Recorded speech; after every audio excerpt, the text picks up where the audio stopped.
We're incredibly thrilled to have, as I've already put it, superstar economists and the it couple of the world of economics. I don't know how much competition there is, but even if there were a lot of competition, I'm sure that you all would still win.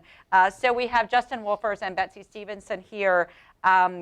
They've flown in from Michigan. They're both now economists and professors of public policy at the University of Michigan. They have all kinds of other affiliations with the Brookings Institution, with University of Pennsylvania, with Princeton, and the National Bureau of Economic Research, and have done incredible work on marriage, on happiness within marriage, on the way in which marriage influences the economy, and also the way in which the economy and public policy influence behavior within marriage. We've talked today about specialization in marriage, when one spouse, stays at home or is a secondary earner and one is the primary earner, and they've done all kinds of great work on economic forces, and so how we're responding as families to changes in the economy and to policy, and how we're being shaped by those policies as well. So just to continue the conversation from the last panel, so let's talk about marriage as an economic unit, marriage as an economic deal, say, between a man and a woman. I mean, that's what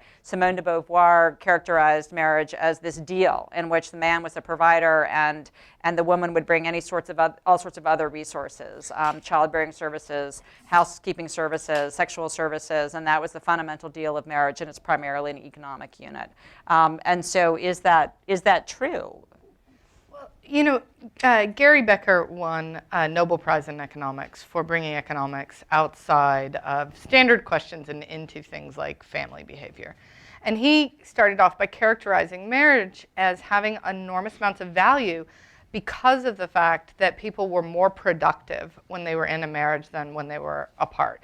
So really giving the example, just like Adam Smith talked about, the pin factory being more productive through specialization, he explained that families were more productive because they could engage in specialization. So if a man and a woman were separate and they were trying to provide all the things for themselves separately, they would have less. They would have less than if they did it together. And this was the big justification for marriage. And what we've seen over time is that benefit of marriage has been eroded enormously. And in fact, if that was really the only benefit of marriage, or if that was really where we still saw marriage today, I think we would have seen much bigger declines in marriage than we've actually seen. And so what we've argued instead is that marriage has really transformed from being about producing more together to something that's fundamentally different, which is enjoying life more together. So we call that consumption complementarities, but it's about two people being together, getting more out of life because they're together, not necessarily producing more because they're together. I mean, to say that a little bit in English, what Betsy's suggesting is the radical idea that marriage has moved from fundamentally being about producing more stuff together.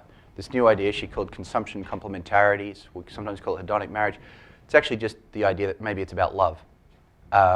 And it's about enjoying doing stuff together. And so, the economic toolkit, which often thinks about the production side of things, how we can do more together than we could do apart, we have to reshape that toolkit for thinking about what marriage is today. Another way of reframing everything Betsy just said, I think we agree on everything, is to suggest, and this is like a super economist way of looking at things, but it's not crazy when you think about it,